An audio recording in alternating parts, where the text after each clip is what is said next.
जब से कान्हा का जन्म हुआ है ना, मैं तब से देख रही हूँ, तब से हम पे कोई भी संकट आती है ना, तो अचानक से कोई अपरिचित हमारी सहायता करने आ जाते हैं और जाते समय कान्हा की आज्ञा लेके जाते हैं और कभी कभी तो इसे प्रभु बोल के जाते हैं। बाबा संभालो।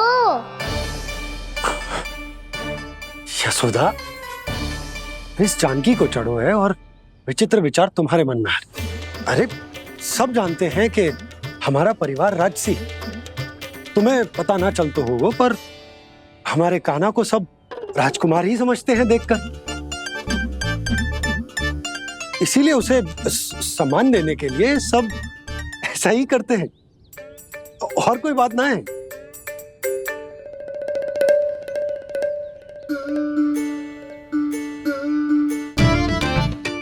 अब जे मेरे लल्ला को ऐसे क्यों घूर रहे हैं? बुरी दृष्टि लगाएंगे क्या? वैद्यराज जी, आपके सहायक तो गए, अब आप यहाँ क्यों? वो क्या है ना, मैं अपने रोगी का निरीक्षण करके पूरी तरह से संतुष्ट होकर ही जाता हूँ।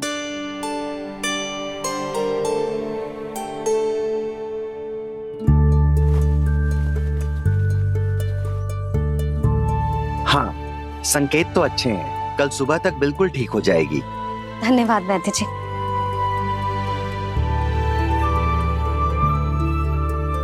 बस तो फिर हम कल पकड़न पकड़ाई खेलेंगे जानकी।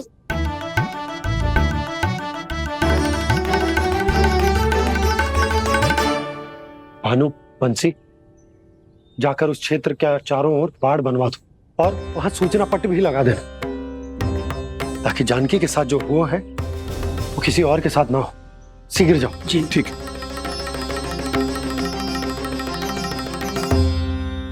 बाड़ और सूचना पट लगवाने से समस्या का समाधान नहीं होगा बाबा। निर्दोष पशु सूचना पट देखकर भी कुछ समझ नहीं पाएंगे।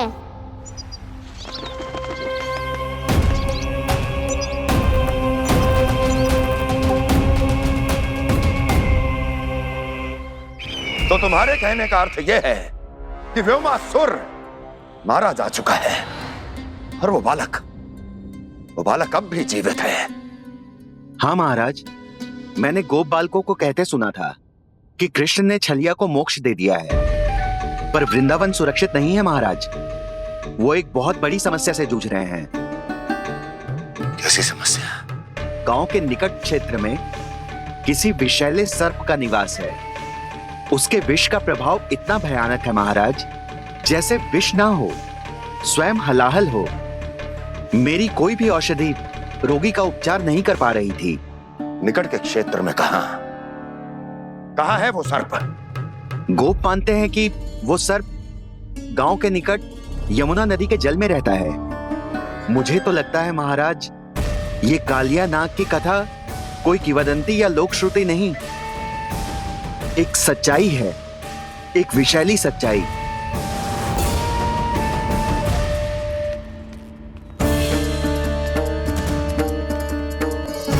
कालिया का सामना करने का समय आ गया है, पर उससे पहले मुझे बुलाना होगा उन्हें।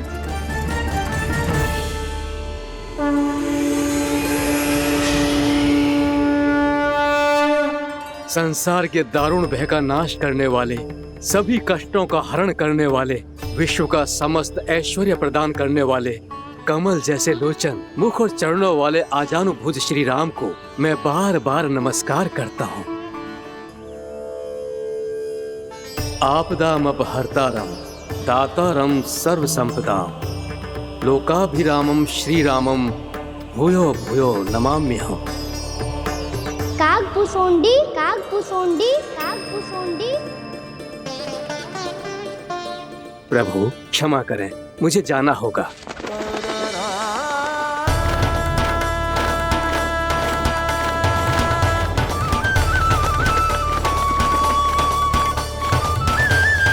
प्रणाम प्रभु। अनेक बार मैं आपके दर्शनों के लिए आया प्रभु।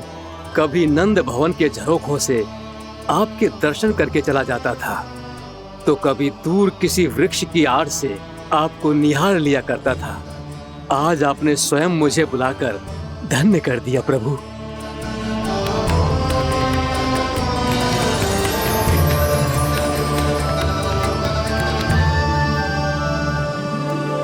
मैंने आपको यहाँ एक विशेष कारण से बुलाया है। आपके श्राप से इस कालिया नाग को मुक्त करने का समय आ गया है। ये तो बहुत ही उत्तम समाचार है प्रभु।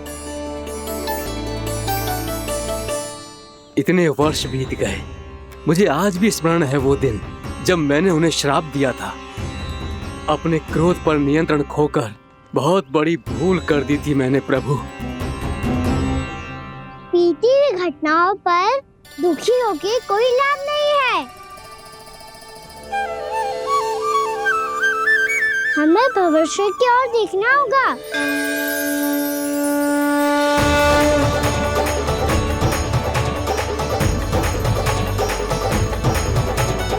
आदेश कीजिए प्रभु, क्या आज्ञा है आपकी? जब मैं कालिया नाग का सामना करने जाऊं, तो आप यहीं रहेगा। आपको अपने आप पता चल जाएगा कि कब क्या करना है। और हाँ, लौटते जाते समय नारद मुनि से कहिएगा, वो आकर मुझसे भेंट करे। अवश्य प्रभु, प्रणाम। क्या इसने सच्ची में देवर्षि नारद को बुलाया है? नारायण नारायण, आपको संदेश भेजने की आवश्यकता नहीं थी। आप स्मरण करते और मैं चला आता। तुम्हारा कल्याण हो नारद।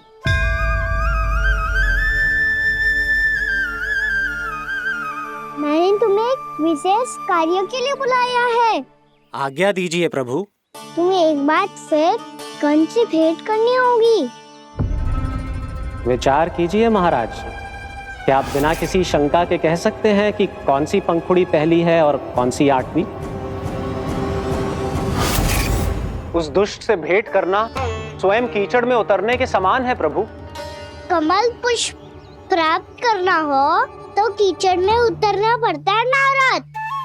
आपका आदेश तो मैं स्वप्न में भी नहीं टाल सकता प्रभु। कंस कालिया नाग के बारे में जान गया है, पर वो उसका सामना करने का साहस नहीं कर पाएगा। मैं आतुर हूँ प्राप्ति, मूर्ख नहीं। मेरी बुद्धि फिर नहीं गई है। मैं स्वयं उस कालिया जैसे महाविषैले सर्प के सामने खड़ा हो जाऊं और अपने ही काल को आमंत्रित कर लूं। तो फिर अपने लाभ के लिए उसका प्रयोग करने का कोई और उपाय सोचिए स्वामी। कुछ ऐसा कीजिए कि यमुना नदी का पूरा जल विषैला हो जाए और वृंदावन वासी उसका उपयोग करे, और आपका काल कहलाने वाला वो बालक स्वयं काल के गाल में चला जाए। उत्तम उत्तम सुझाव है प्राप्ति। अब मुझे उस कालिया तक पहुंचने का मार्ग ढूंढना होगा। उसको विवश करने का कोई उपाय ढूंढना होगा, क्योंकि व्यक्तिगत रूप से उससे भेंट करना असंभव है। असंभव। आप सही कह रहे हैं प्रभु। कंस में उतना सामर्थ्य नहीं कि वो कालिया नाग का सामना स्वयं कर सके। वैसे तो कालिया गरुड़ देव का भी सम्मान नहीं करता, तो फिर वो कंस का सम्मान क्यों करेगा भला? नहीं करेगा, पर कंस तुम्हारा सम्मान अवश्य करेगा नारद। तुम्हारी बातें भी सुनेगा और मानेगा भी। ये मेरी योजना का बहुत ही महत्वपूर्ण भाग है। तुम कंस के पास जाओ और कहो कि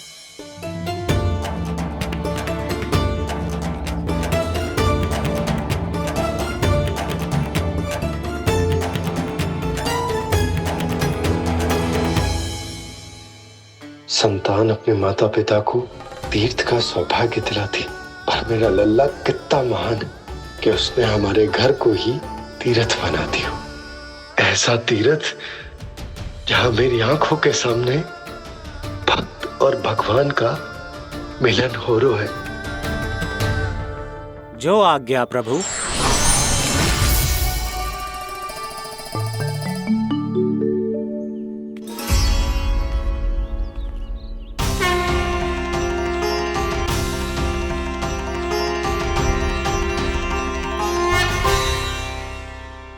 बाबा कान्हा, ये सब क्या चल रहा है? पहले काक भुसुंडी जी और फिर जे नारद जी। क्या योजना बना रहे हो तुम? कान्हा, बता ना लल्ला, क्या सोच रहे तू? कान्हा देख, अगर तुझे अपने बाबा को ना बताना हो ना, तो अपने भक्त को बता दे। क्या सोच रहे हो लल्ला? क्या करने वाले हो आप?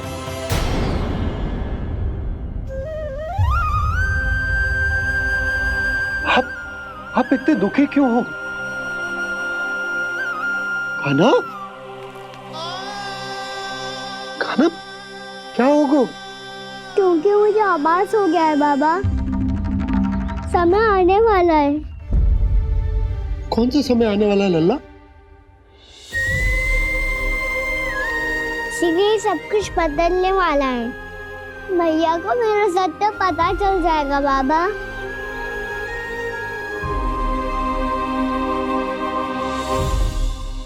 पर लल्ला, इसका काक भुसुंडी और कालिया नाग से क्या संबंध है? ऐसा क्या हुआ था और क्या होने वाला है?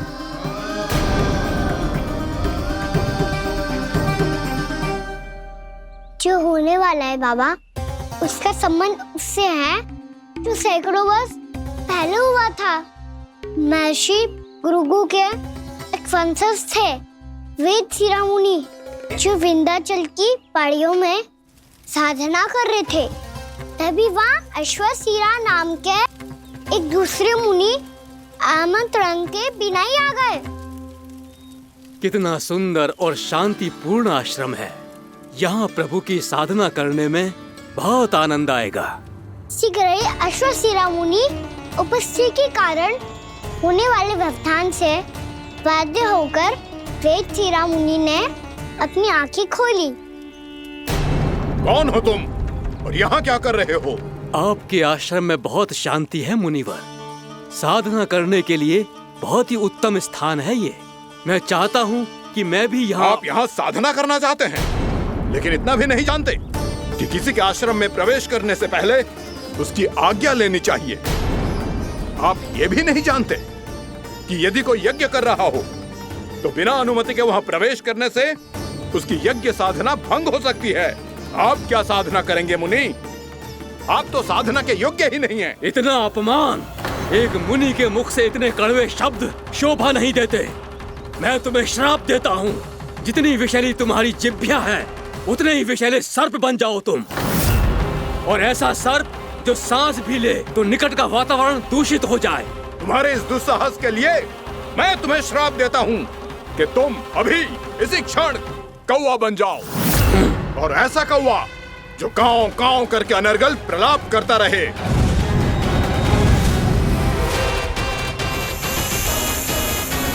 ये मैंने क्या किया?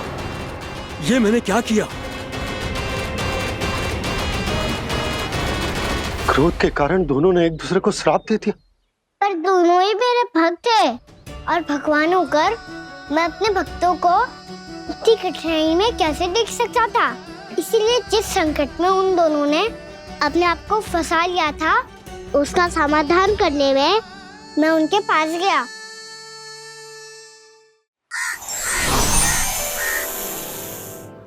देखिए ना प्रभु, ये क्या हो गया हमसे। हमारी रक्षा कीजिए प्रभु, मार्ग दिखाइए हमें।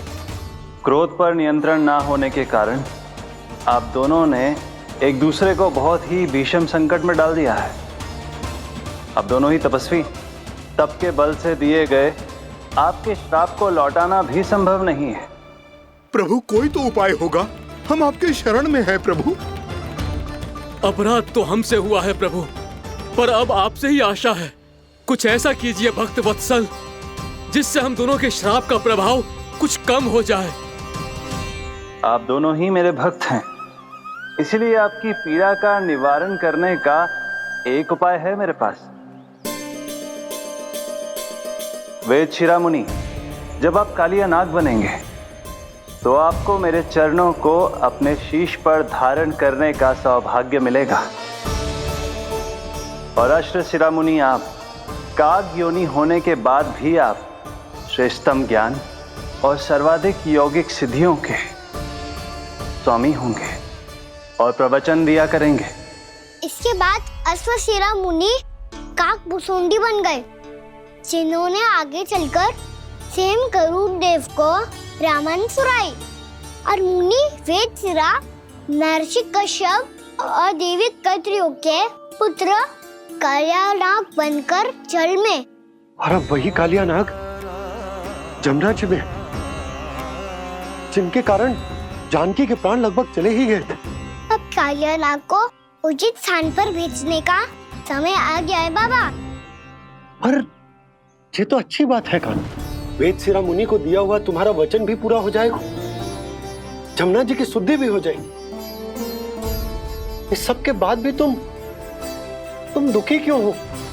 क्योंकि इसके बाद मैया के सामने मेरा रहस्य खुल जाएगा बाबा। उन्हें पता चल जाएगा कि उनका बालक कोई साधारण बालक ना है।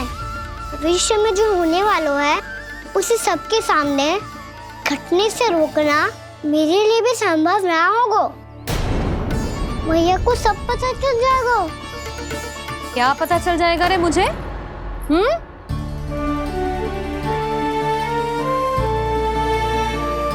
यही कि सबसे अधिक प्रेम मैं आपसे ही करता हूँ। अब बस भी कर, चलो भोजन के लिए बुलाने आई थी तुम दोनों को। भूखा थोड़े ना रहने दूंगी अपने लल्ला को, मेरा लल्ला दुर्बल हो जाएगा ना। आप खिलाओगे तो ही खाऊंगा। हाँ ठीक है, मैं ही खिलाऊंगी। अब चल, आओ जी, चल।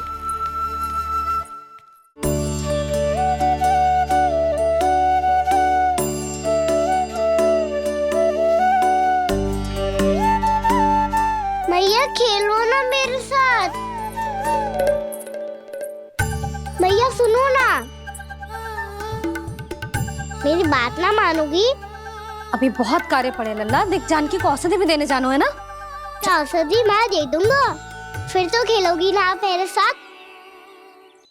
पिछले कुछ दिनों से अपनी मैया का अधिक से अधिक प्रेम पाने का प्रयास करो है कान्हा। इसका तो एक ही अर्थ हो सकता कि कछु बहुत बड़ो होने वालो है। कान्हा रुक जा लल्ला। कान्हा क्यों तंग कर रहा है? मैया को पहन लेना। कान्हा, कान्हा, ये क्या करो तूने?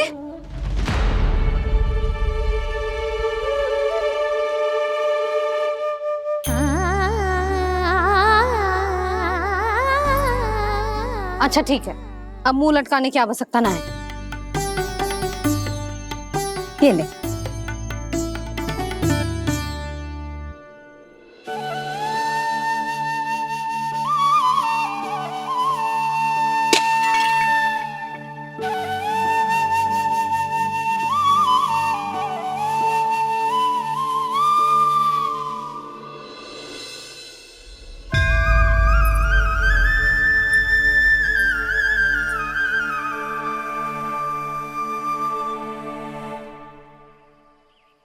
तंग करे मैया को खिजाए, खेले रूठे मनाए,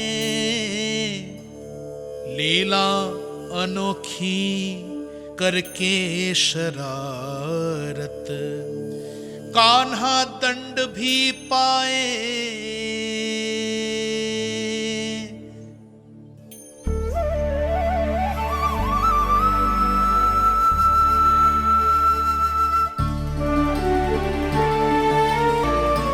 रूठना मनाना, खेलना खिलाना, पहले शरारत करके क्रोध दिलाना और फिर क्षमा मांग लेना, ये सब जानबूझकर कर रो है कान्हा। जैसे जीवन भर के लिए अपनी मैया की ममता को अपने हृदय में समेट कर रखना चाहते हो। कैसे कैसे करूं उस कालिया से मित्रता, कैसे करूं उसका उपयोग?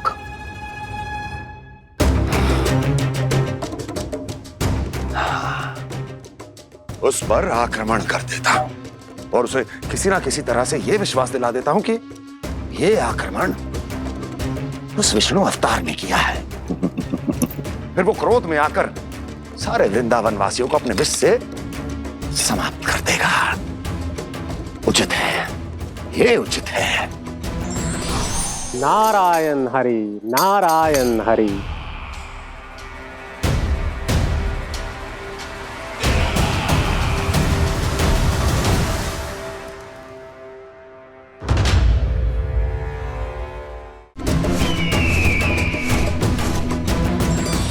नारायण हरि, नारायण हरि।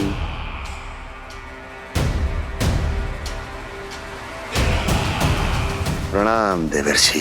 किस योजना में कितना लाभ है और कितनी हानि, यह आंकलन करते करते थक गए होंगे मथुरा नरेश। देवर्षि, आज मेरा ध्यान कैसे आ गया आपको? आप तो सदैव ही मेरे ध्यान में रहते हैं महाराज कंस। सत्य तो यह है कि मथुरा में जो भी हो रहा है मुझसे छिपा हुआ नहीं है। मैं जानता हूं कि आप किसी भी असुर को वृंदावन क्यों ना भेजें, और वो असुर कितना भी शक्तिशाली क्यों ना हो, कृष्ण का सामना नहीं कर पाता। या तो पराजय स्वीकार करके आपके पास लौट आता है, या तो फिर वीर गति को प्राप्त हो जाता है।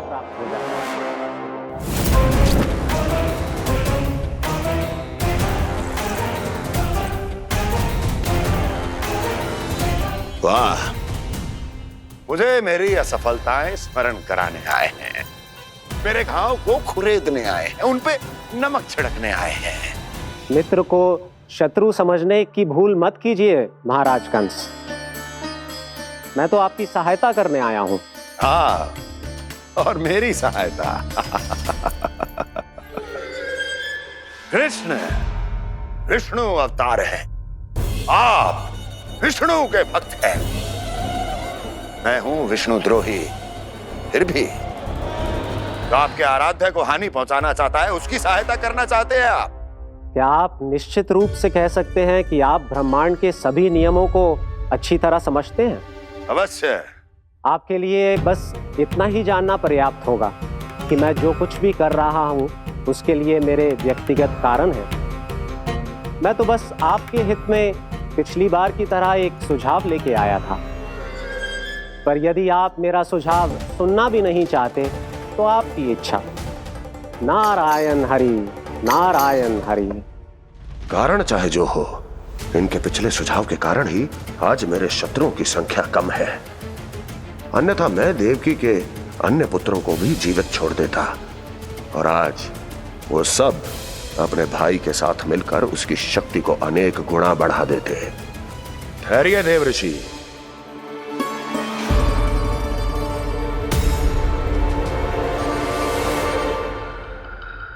बताइए क्या सुझाव है आपके पास? मेरे सुझाव का नाम है कालिया नाग।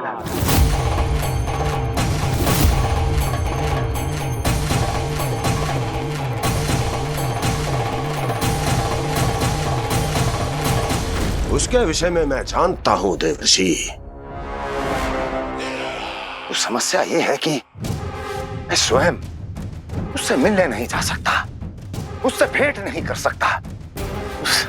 उस कृष्ण की हत्या के लिए उसको वृंदावन जाने के लिए तैयार नहीं कर सकता। तो मत जाइए उसके सामने, और ना उसे भेजिए कृष्ण के सामने। हर बार आप किसी न किसी असुर को अपने शत्रु के क्षेत्र में भेजते हैं, जहां शत्रु उसका सामना करने के लिए पूरी तरह से तैयार होता है और आपका असुर मारा जाता है। इस बार शत्रु को युद्ध स्थल चुनने का अवसर मत दीजिए महाराज। इस बार योजना का जाल ऐसे बुनिए कि कृष्ण स्वयं उसके पास जाने के लिए विवश हो जाए। कालिया नाग स्वयं काल है, मृत्यु का दूसरा नाम है। उसके विष का उपयोग अपने लाभ के लिए कीजिए महाराज। वैसे कालिया के विष की अधिकता का अनुमान तो होगा ही आपको।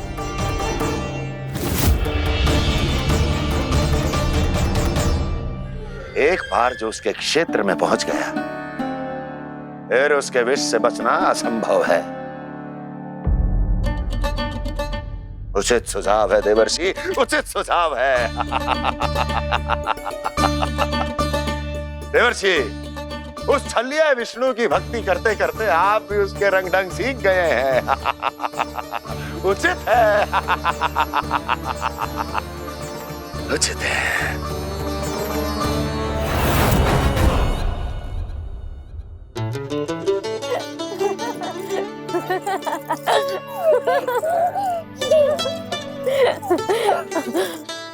बस बस, बहुत आनंद ले लियो लल्ला।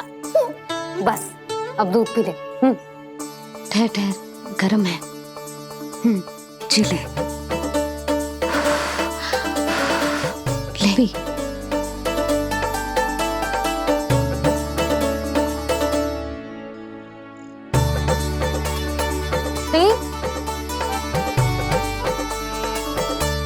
मैं ना होती तो ना जाने क्या होता तेरा।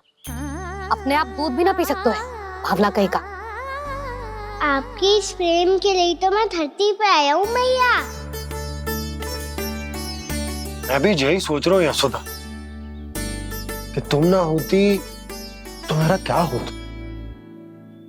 इसी बात पे थोड़ा दूध और कजू खाने को दे दो। अरे मैं तो भूल ही गई। तनिक ठहर जाओ जी, दूध पी लेना तो आपके लिए भी कछु ले आती हूँ।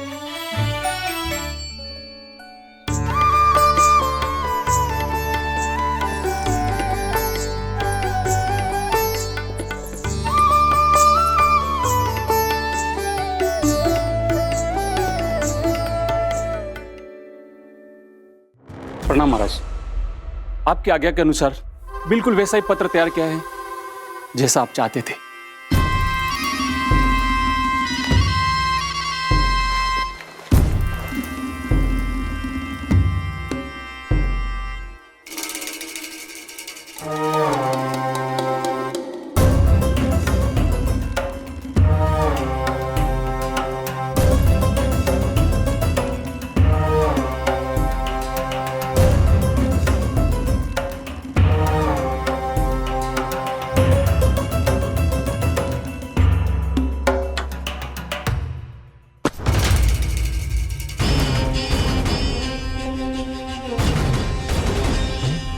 कृष्ण जन्म से लेकर आज तक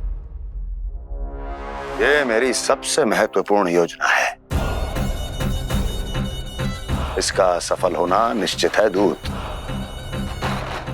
किंतु केवल वही करना जैसा मैंने कहा है। जाओ।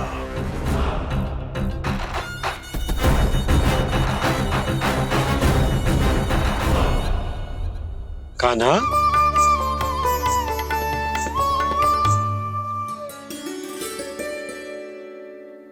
क्या होगा? बाबा मैं चाहता हूँ कि मैया की स्वमता डिजिटल फ्रेम की वर्षा मुझ पे सरतेव ऐसे होते रहे। वो तो होती रहेगी लल्ला। अपने लल्ला के लिए किसी मैया का प्रेम कभी कम हो सकता है भला? नंदराज, वो मथुरा से एक दूत आयो है महाराज कंस का राजपत्र लेके।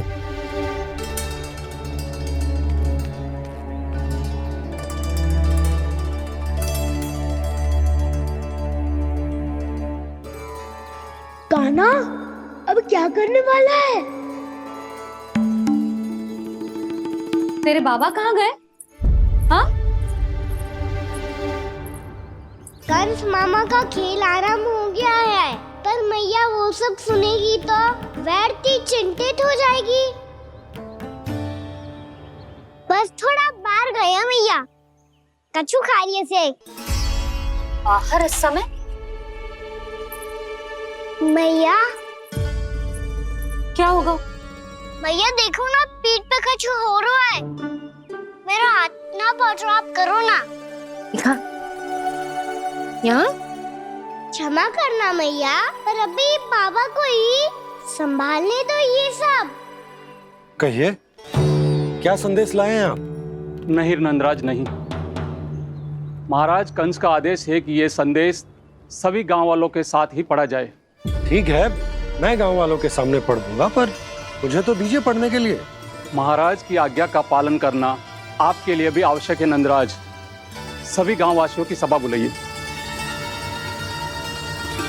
बंसी, सभी गांव वालों की सभा बुलाओ।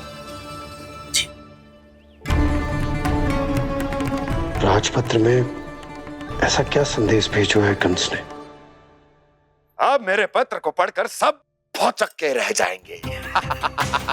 और वो कृष्ण, उस कृष्ण के पांव के नीचे से तो भूमि खिसक जाएगी, आकाश फट पड़ेगा, बिजलियां गिर जाएंगी।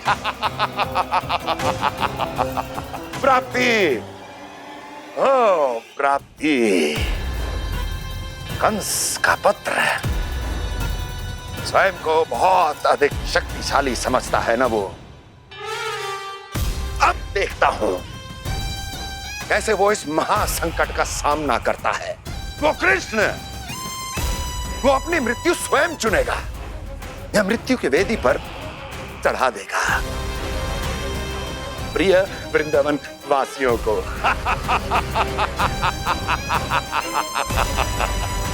अब आएगा आनंद प्राप्ति, अब आएगा आनंद।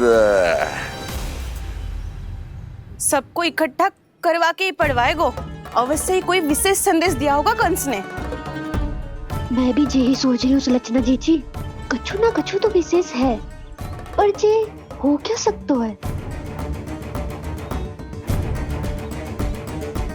हाँ, बात तो सही है। ऐसा क्या हो सकता है? सभी गांव वासियों के सामने कहा जाए, कछु तो विशेष अवश्य लग रहे हो। बाहर तक कोलाहल क्यों हो रहा है? मैया, मैया, अब क्या होगा? मैया देखो ना, सर पे कछु हो रहा है। लल्ला, नारायण ने तुझे हाथ दिए हैं ना? पीठ की बात अन्य थी। अपने सिर की सेवा स्वयं कर। सर पे तो हाथ पहुंच रहा है ना?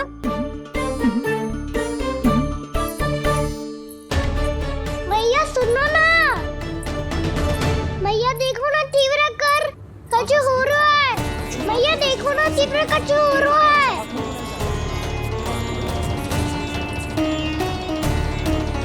सब लोग आ चुके हैं, अपना संदेश सुनाइए आप। गोपराज नंद और सभी वृंदावन वासियों को सूचित किया जाता है कि मथुरा अधिपति और आप सभी के महाराज कंस ने कल सुबह भव्य पूजा का आयोजन किया है। इसके लिए राज्य को वृंदावन के क्षेत्र के निकट यमुना नदी के मध्य में खिलने वाले 1 कोटि कमल के पुष्पों की आवश्यकता है। इसीलिए आप सभी को यह आदेश दिया जाता है कि ये सभी कमल के पुष्प प्रथम पहर से पहले राजसभा में पहुंचा दिए जाए। तो सारे वो भी प्रथम पहर से पहले कैसे हो सकते हैं? यदि आप ऐसा करने में असफल रहे तो इसे राज आज्ञा का उल्लंघन माना जाएगा और राजद्रोह के आरोप में आप सभी को कड़े से कड़ा दंड दिया जाएगा। स्मरण रहे, यदि कल की पूजा में इन 1 कोटि कमल के पुष्पों का ना पहुंचने के कारण कोई व्यवधान आया तो समस्त वृंदावन वासियों को दोषी माना जाएगा और पूरे गांव को निवासियों सहित धूल में मिला दिया जाएगा। कल प्रथम पहर तक का ही समय है आप सबके पास।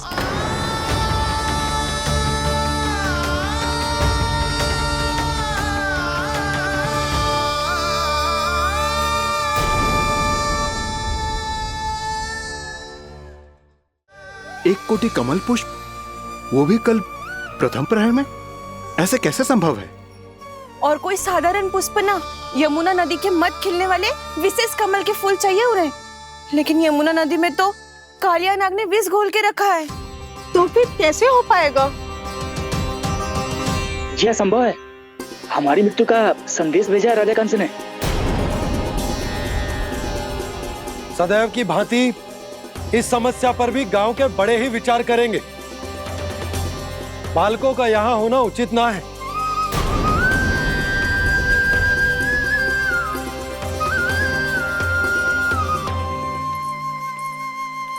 लल्ला, ले जे गेंद ले, जा अपने सखाओं के साथ खेल। सुबह उज्जवल, मधुमंगल वसंता, देखो मैया ने क्या दिया है। चलो खेलें, बहुत आनंद आएगा आज।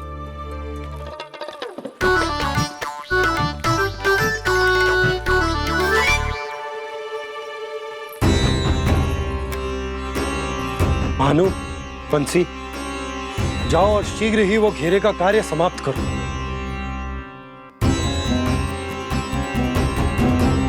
पर कछु ना कछु तो करना पड़ेगा ना।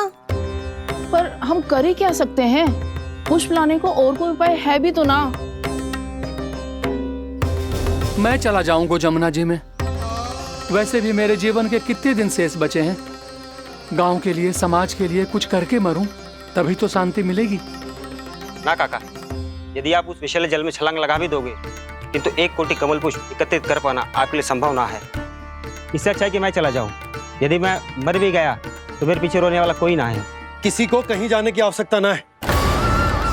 गोप नरेश होने के नाते ये मेरा कर्तव्य है कि मैं आप सबकी रक्षा करूं। नंदराज, आपको जाना है तो जाओ। हरिया, काका, भैया सब चले जाओ। लेकिन आपको पता है वहाँ का जल कितना विषैला है। आप लोग एक क्षण भी जीवित नहीं रह पाओगे।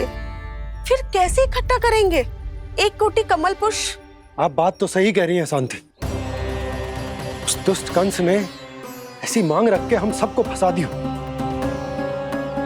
हम में से कोई भी क्यों ना चला जाए और इस संकट का समाधान ना निकले को। कान्हा, बताना कौन सा खेल खेलें? गेंद पकड़ खेलते हैं। पर एक बात सुन लो सब, कोई भी तीव्र गति से ना फेंकेगा गेंद को। भैया ने स्वयं बनाई है मेरे लिए। सब तैयार हो?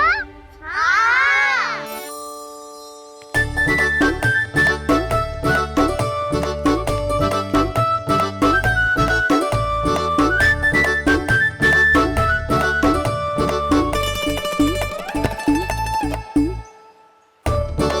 मुझे दो, मुझे दो।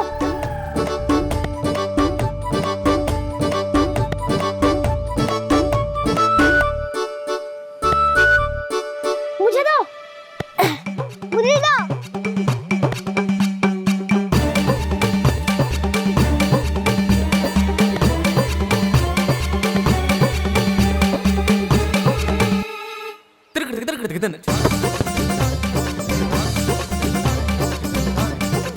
कान्हा, इतनी धीरे से फेंकेगो तो कैसे आनंद आएगो? थोड़ा बल लगा के फेंक। हाँ कान्हा, हम अभी बड़े हो गए हैं, तू अब भी छोटे बालकों की तरह फेंक रहे हो है।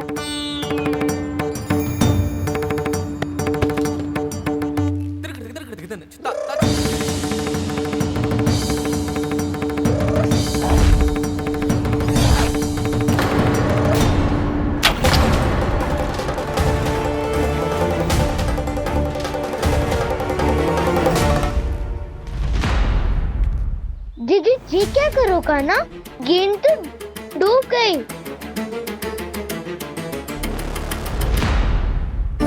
अच्छा, तो ये सब इसकी योजना का भाग था ताकि ये कालिया का सामना कर पाए। तुम सबने तो कही थी तीव्र गति से फेंको। देखो फिकवा दी ना मेरी गेम। मुझसे नदी में। अब मुझे जाके लानी पड़ेगी। रुक जा कान्हा, रुक जा कान्हा। जी क्या बोल रहे थे कान्हा? इसमें तो बहुत संकट है। कोई भी संकट मेरी मैया का उपहार खोने से बड़ा ना है। बहुत प्रेम से बना के उन्होंने दी थी। हे नारायण, कोई उपाय समझ में ना आ रहा है। भैया, हम कैसे करेंगे हम अपने गांव की रक्षा? कीड़े पड़ेंगे उस दुष्ट को। यदि उसके कारण किसी के प्राण चले गए तो कौन सा फल मिलेगा उसे इस पूजा का? तुम सही कह रही हो यशोदा।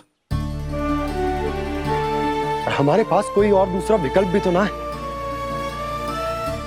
यदि हमने मथुरा की राज आज्ञा का पालन ना किया तो इसका दुष्परिणाम पूरे गांव को भुगतना पड़ेगा।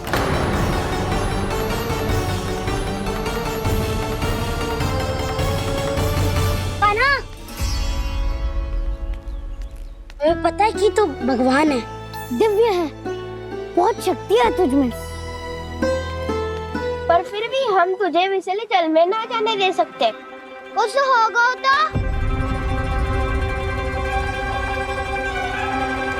तो तुम सब इतनी हट कर रहे हो तो ठीक है, ना जाऊंगा। गेंद कहाँ गिरी है, कितनी दूर गई है, ये तो देख लूं, ताकि उसे बाहर निकालने का कोई उपाय ढूंढ पाऊं।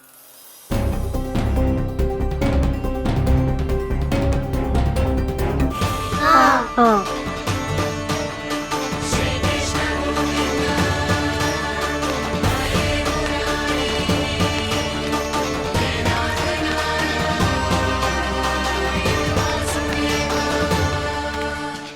कान्हा की ये लीला तो समझ ही नहीं आ रही। पहले इसने देवश्री नारद को मथुरा जाकर कंस को भड़काने के लिए कहा, फिर स्वयं ही दुखी भी हो गया कि अब इसका रहस्य सबके सामने खुल जाएगा। और अभी स्वयं ही तो इसने कहा था कि गेंद बहुत महत्वपूर्ण है, फिर स्वयं ही उसे नदी के विषैले जल में फेंक दिया।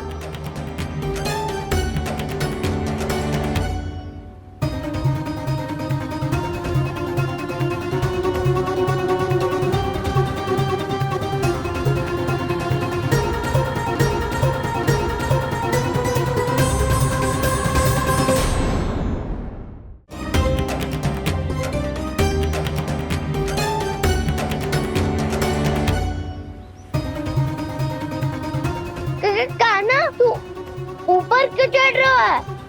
अरे ऊंचाई से देखूंगा तभी तो गेंद दिखेगी।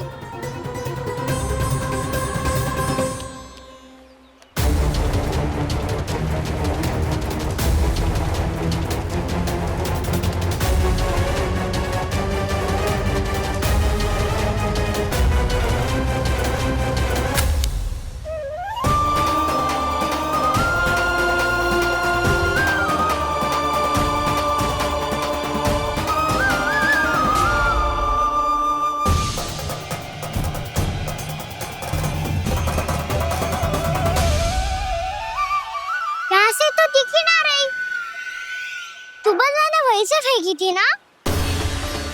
ना, वहाँ से फेंकी थी। कहाँ से? नहीं कहना वहाँ से। समझ ना आ रहा, ठीक बताना कहाँ से फेंकी थी?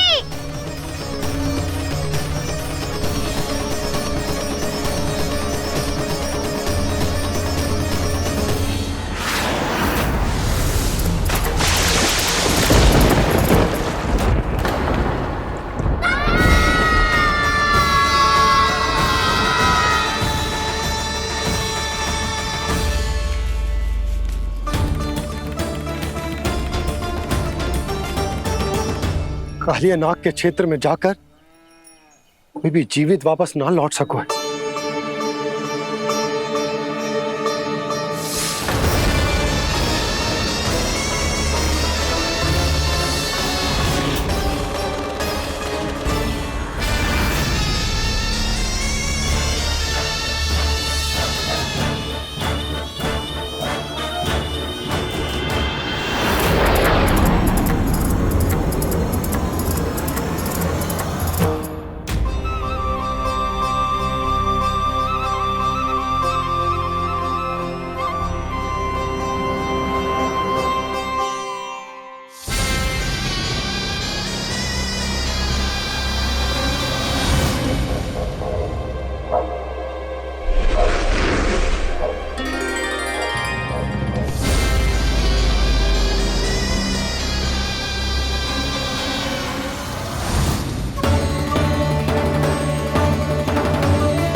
क्या किया कान्हा ने? कालिया नाग तो उसे देखते ही निकल जाएगा।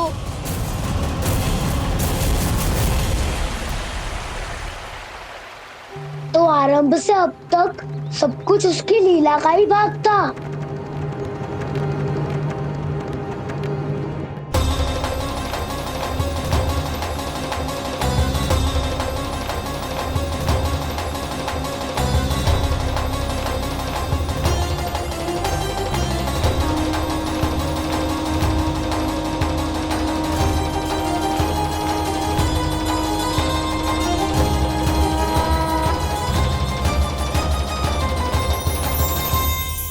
इतना सुंदर रूप, मनमोहने वाली मुस्कान, अद्भुत तेज और भगवान जैसी दिव्यता। कौन हो तुम? हाँ, तुम्हें देखकर तो हम सब सम्मोहित ही हो गए।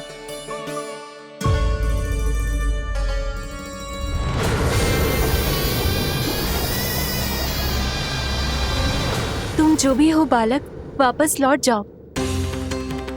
हमारा हृदय तुम्हें ही देखते रहना चाहता है, किंतु यदि हमारे पति जाग गए तो तुम्हें अवश्य हानि पहुंचाएंगे। ये बहुत विषैले है बालक, कालकोट जैसे भयानक। इनके विष से तुम नहीं बच सकोगे। नंदराज, कालिया नाग के विष का प्रभाव बढ़ते ही जा रहा है। पहले 8 कोस तक उसके विष का प्रभाव था, अब तो 1 योजन से अधिक क्षेत्र में फैलो है। जल पीने के प्रयास से अनेक पशु मारे गए हैं और नदी के निकट के वृक्ष और वनस्पति सब नष्ट होने लगे।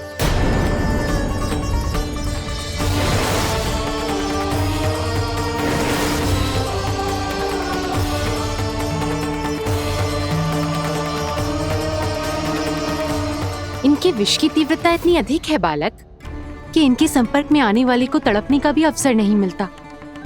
इनके विष की अग्नि क्षण भर से भी कम समय में प्राण वायु को जलाकर राख कर देती है।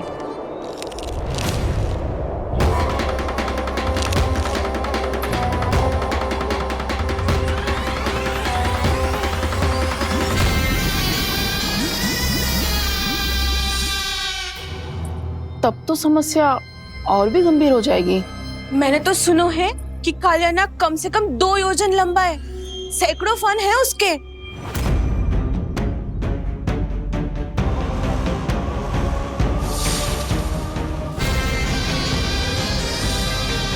इसका अर्थ तो ये है कि हम दोनों ओर से फंस गए। एक और कंस को 1 कोटि कमल पुष्प देने जो कि कालिया नाग के क्षेत्र में पड़ते हैं, और दूसरी ओर उस कालिया नाग का विष यमुना जी के क्षेत्र में बढ़ता ही जा रहा।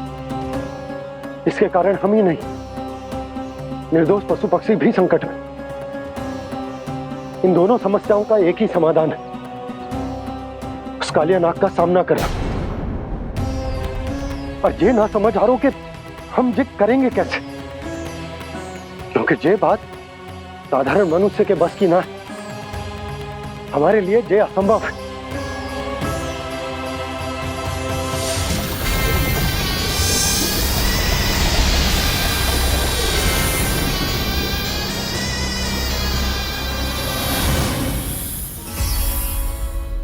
अब तो तुमने अपनी आंखों से भी देख लिया बालक, ये कितने विषैले हैं।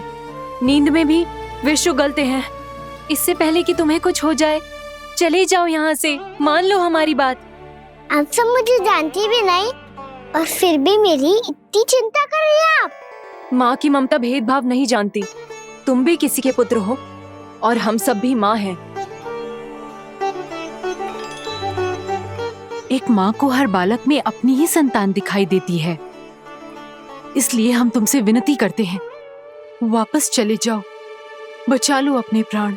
मेरी चिंता मत कीजिए, मुझे कुछ नहीं होगा। होगा, अनर्थ होगा यदि ये उठ गए तो।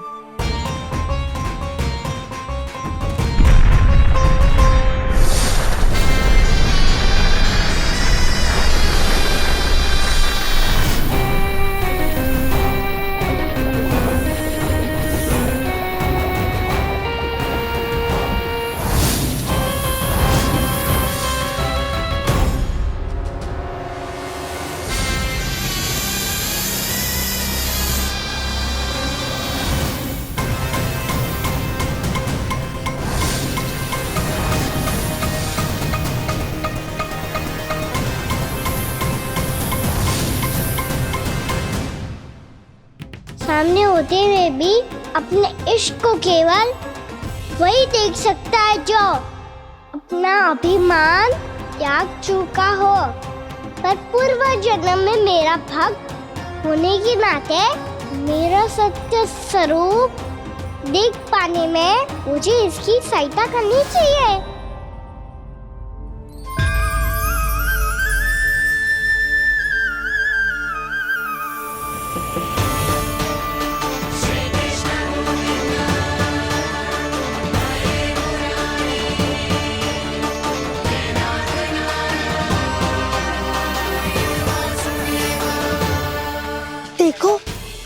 छोटा सा कान्हा कैसे डट के खड़ा हुआ है, इतने विशालकाय, इतने महाभयंकर सबके सामने।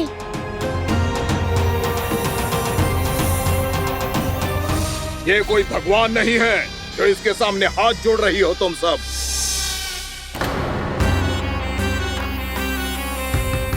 एक सामान्य साधारण बालक है ये, जो ये तक नहीं जानता कि इसके सामने है इसका काल, कालिया। तू कौन है बालक? मेरे इतने निकट आकर भी तू जीवित कैसे है? मेरी नहीं, अपनी चिंता करो कालिया। बहुत मनमानी कर ली तुमने। अब बस मैं तुम्हें रोकना हूँ। अब बस मैं तुम्हें रोकना हूँ। मैं तुम्हें रोकना हूँ। बित्ते भर का है तू, मेरे विष के बारे में जानता ही क्या है? और कहता है मुझे रोकने आया है। किससे? किससे रोकना चाहता है तू मुझे? मुझे क्रोध दिलाने की भूल मत कर बालक। अपनी फुंकार से ही तेरी इस मुस्कुराहट को अंतिम मुस्कुराहट बना सकता हूं मैं। शीघ्र बता, कौन है तू और किसने भेजा है तुझे? तुम्हें आवाज भी है कि अपनी पुकारों से तुम कितना विष भूल चुके हो। पवित्र यमुना नदी को कितना दूषित कर दिया तुमने। और यही नहीं, तुम्हारे कारण निकट के जीव जंतुओं, वृक्ष, वनस्पतियों सबको हानि पहुंच रही है। तो क्या? मुझे उससे क्या? मुझे है आपत्ति है मुझे तुम्हारे इस व्यवहार से, और इसीलिए तुम्हें यहाँ से जाना होगा। यहाँ से जाना होगा।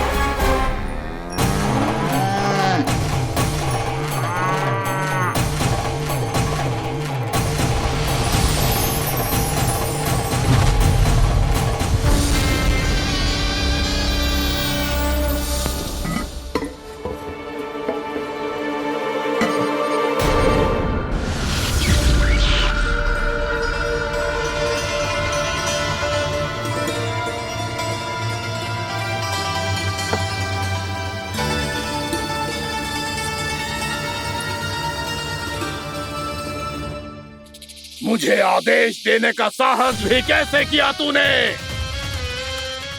इस क्षेत्र को मैंने अपना राज्य बनाया है, मेरा परिवार रहता है यहाँ, और तू मुझे यहाँ से जाने के लिए कह रहा है?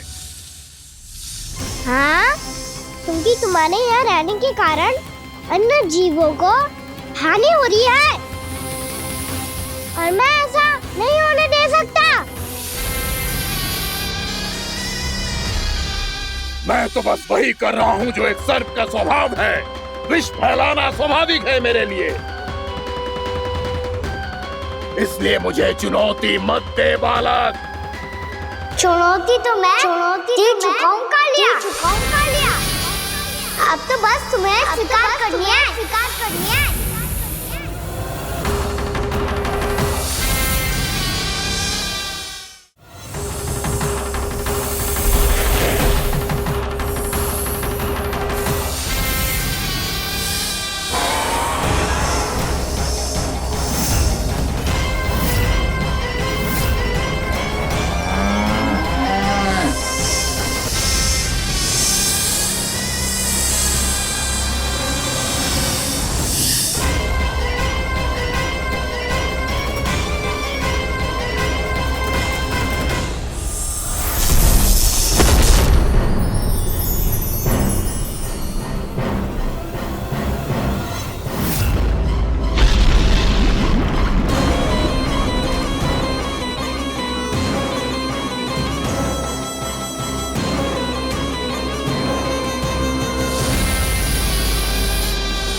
चेतावनी दे रहा हूँ, यहाँ से चले जाओ, यहाँ से चले जाओ।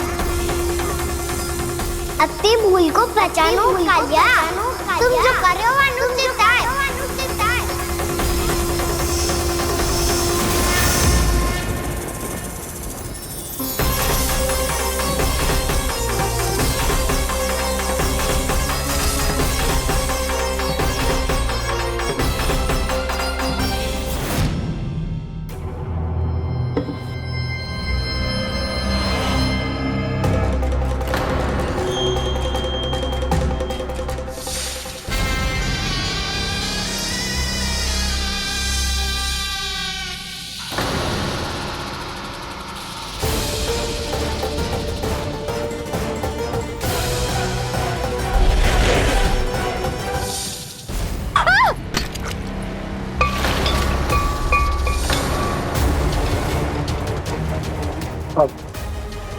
मैं आता हूँ।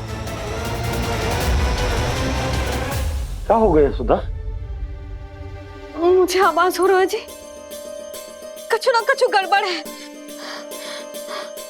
यशोदा, जो समस्या हमारे सामने है, हम सभी उसका समाधान खोजने में जुटे। तुम विश्वास करो, मैं कोई ना कोई समाधान अवश्य ढूंढ लूंगा। हम कैसे भी करके वो कमल के पुष्प उस कंस तक पहुंचा देंगे। नाना, समस्या उससे कहीं अधिक है, उससे कहीं अधिक बड़ी, उससे कहीं अधिक भयानक है।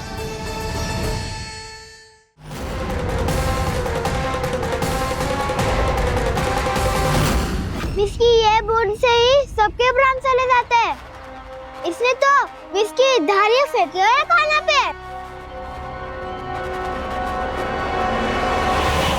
कान्हा कैसे बच्चे को अधिक विष से? इसका विष तो क्या, ये सर स्वयं भी छू तक नहीं पाएगा हमारे कान्हा को।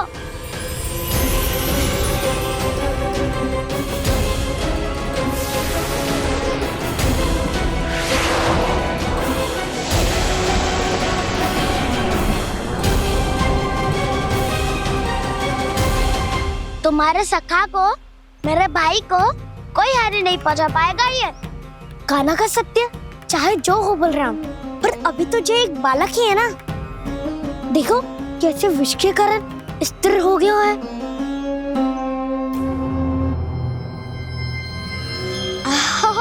हाउ सर्फ ने कितनी आसानी से अपनी पूंछ से बांध लिया है। मुझे यहाँ से भगाना चाहता था ना तू? अब मैं तुझे दिखाऊंगा अपना सामर्थ्य। ये मूर्ख किसे बांधना चाहता है अपनी पूंछ में? उन्हें जिनका विस्तार सारे ब्रह्मांड में है, या उन्हें जो स्वयं अनंत है? पर देवराज, प्रभु ऐसा करने ही क्यों दे रहे हैं कालिया को? आप सब भूल रहे हैं देवगण। कालिया पूर्व जन्म में प्रभु का बहुत बड़ा भक्त था। उसी भक्ति का फल मिल रहा है अब इसे। वैसे भी भक्तों के मन का भाव सबल हो तो भगवान तो सहज ही बंध जाते।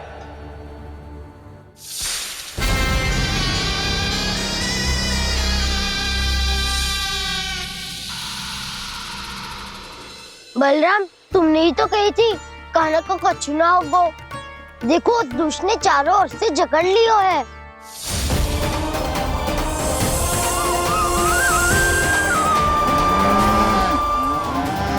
ये क्या कह रही हो तुम? सुधा जी, क्या हुआ? घबरा क्यों रही हो आप? सुलक्षणा, मुझे आभास हो रहा है कुछ बहुत बड़ी अनहोनी हो गई है। नंदराज, नंदराज, नंदराज!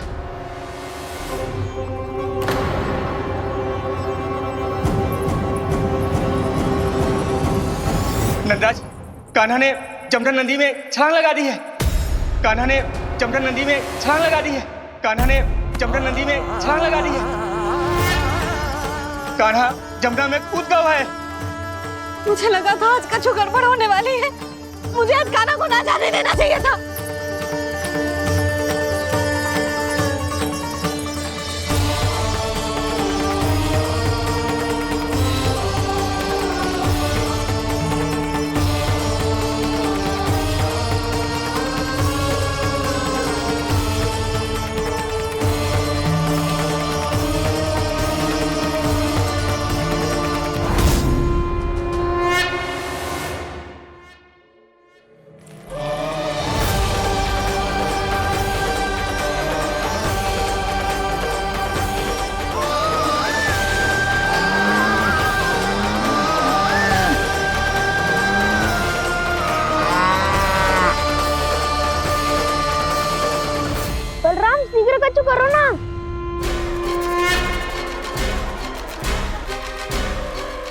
कुछ भी करो पर कान्हा को बचाओ।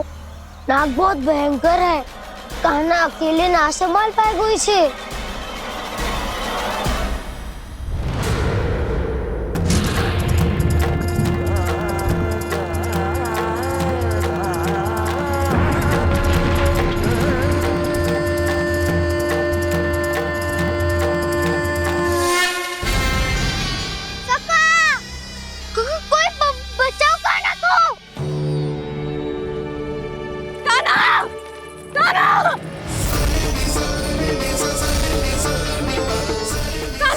यशोदा, यशोदा रुको। छोड़ दो मुझे, छोड़ दो मुझे। जीजी संभालो, बावली हो गई क्या? जीजी संभालो। कान्हा, कान्हा।